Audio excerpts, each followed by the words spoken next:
Since current Ward 3 school committee member Anping Shen has termed out of his seat, newcomer Jason Bhardwaj will take over on January 1st as he is running unopposed in the November 4th election. Newton News spoke with Bhardwaj to hear more about the areas he will focus on. With Anping Shen completing his 8-year term, Jason Bhardwaj will be running unopposed for the Ward 3 school committee member. He discusses who he is as a person, what his policies and priorities are, why he is fit for the position, as well as what he and the city of Newton can look to improve. Professional background, or maybe educational first. I grew up as a product of largely public schools in a bunch of different states, so I bring a wide variety of experiences from that perspective. I studied biomedical engineering and economics at Duke, which I knew was always something to do with healthcare and life sciences. To sort of figure that out, I went to strategy consulting, which ended up being 10 years at a firm called Bain, and then made the leap into startups, which I had a hankering for some time, and have spent another decade or so leading small startups, and I'm currently serving as CEO of a small biotech called newcomer, which I've for going on 2 years now. Why school committee?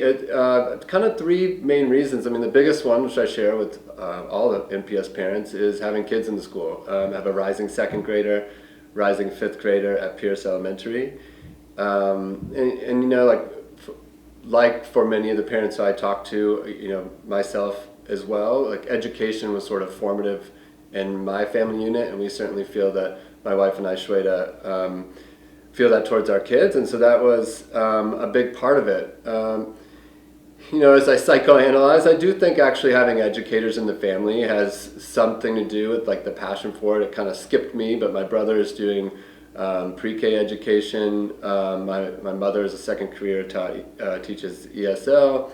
My grandmother actually was a elementary school teacher and principal. So maybe there's a bit of a bug from that. I think it's really important to recognize the impact that teachers have. And I'd say finally, looking for impact in the community. It really gives me a lot of energy to talk with my parents. I've learned so much about the wide variety of issues, needs. Obviously, kids themselves have a huge range of what they need, and so it gives me energy to kind of be that voice for the community on the school committee. Well, I think a number of things from my personal background lend themselves to school committee. I mean, the biggest, I would say, is as a CEO who manages a board, I do see a lot of analogy watching, multiple years of school committees with the superintendent. There is a really strong analogy to the school committee dynamic with the superintendent, and so I think, part of what I take away from that is, what does a great board member do for me as a CEO, and what would I want to embody in sort of a similar role for the superintendent, whose vision I think is fantastic. And I think there's a role for a committee member to ask the tough questions and really dig into the data and be part of a participative decision-making environment. And then once the decision's been reached, even if you're kind of in the minority, I think that's the time to kind of change gears and become a cheerleader. And so that's really, when I think about board members who've really helped unlock progress for me and my efforts, I would want to sort of embody that. The other aspect I'd bring into this is, just community involvement. Got a couple of main ways that I've done that since coming to Newton about 8 years ago. The one that I'll highlight is coaching. I love coaching soccer, so I've been doing that for many years, and really watching kids grow and how those dynamics change, and what it's like to be a coach of kids, now rising fifth graders versus when they were pre-K is a huge difference. And it's that ever so small window of like the challenge of managing children that are not your own, and so I really get a lot of energy from that. I also have been a big supporter of our local school, Pierce, and from everything from being a room parent to more recently joining the Pierce School Council. I'm glad to have been involved in those ways, and it certainly has taught me a lot in terms of this upcoming role. Newton Sports do a really wonderful job of building relationships within your schools early on. So Newton Youth Soccer, my son has gone through that program, my daughter's in Newton Girls, do a great job of getting kids from their own schools together in early grades, and then all of a sudden third grade hits, and kids from all across the city are kind of bundled together based on interest and ability, and that's great school benchmarking. I've learned a ton from the fellow Newton Youth Soccer parents, and a lot about that was sort of a first entree into hearing what's going well and where there are areas that we can sort of put more time and energy into. A lot of this comes from talking to a lot of parents. You know, when I sit around in a room with a dozen or so Newton parents across the city, you know, budget comes up, academics comes up quite a bit, and then there's a sort of tail of issues after that. And I think a lot of my priorities dovetail with that. I mean, every child's needs are different. You know, one that drew me in for my son was a boy who loved math at home, but was coming home from school in early grades saying, "Daddy, I hate math, it's so boring."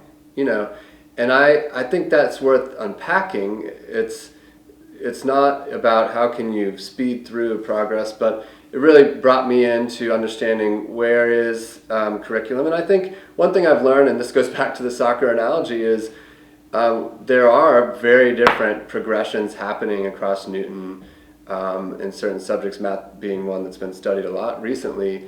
And so I do see a lot of benefit, and this is very much in keeping with the superintendent's vision of finding ways to, you know, as she would say, become a school district and not a district of disparate schools, I think are the words she often uses. So I'm really supportive of having sort of top class curriculum be in a way that supports and enables teachers to do their very challenging work and not the other way around of taking away autonomy. But I do think there's a lot of opportunity for that, and I hear it from the teachers as well. Well, I'm very grateful to have Anping Shen's endorsement, along with six of other of his colleagues currently on the school committee. Anping, as many may know, has concluded an amazing 8 years, the maximal number of 8 years of service for the schools, which, you know, I think we can all be grateful for the people who sign up for that, and I certainly feel that way. You know, I think Anping brings the background of an educator to the school committee, and in some ways I recognize that there will be limitations as a layperson, and I'll have the benefits of some of my other experiences. But I certainly have learned a lot in talking with him about what he's heard from our ward, Ward 3, and of course across the city in his tenure. So I'm very grateful for his support and teaching me in that way. I'm very grateful to be in a position to be on the ballot and be joining the committee in the new year. I don't think for any reason will we rest. I mean, a big focus for me has been sort of reaching out, talking to the community, talking to teachers. And in some ways, when it's appropriate, you're hearing from students as well. And so that's really a priority for me over the coming months. And so I'm really looking forward to that. It's stepping away from the noise-making aspects of campaigning and focusing on the aspects of campaigning that kind of better inform me as a future school committee member is really exciting to me. We have a particularly interesting set of elections coming up with 5 contested seats in the upcoming election, and parents of students in NPS are not the highest, I'm saying this like as kindly as possible, are not the highest participating rate of voting in municipal elections. So here's the plug to not only come and vote, but tell 5 of your friends to get educated on the candidates and come vote in November. Maxwell Solomon, Newton News, West Newton.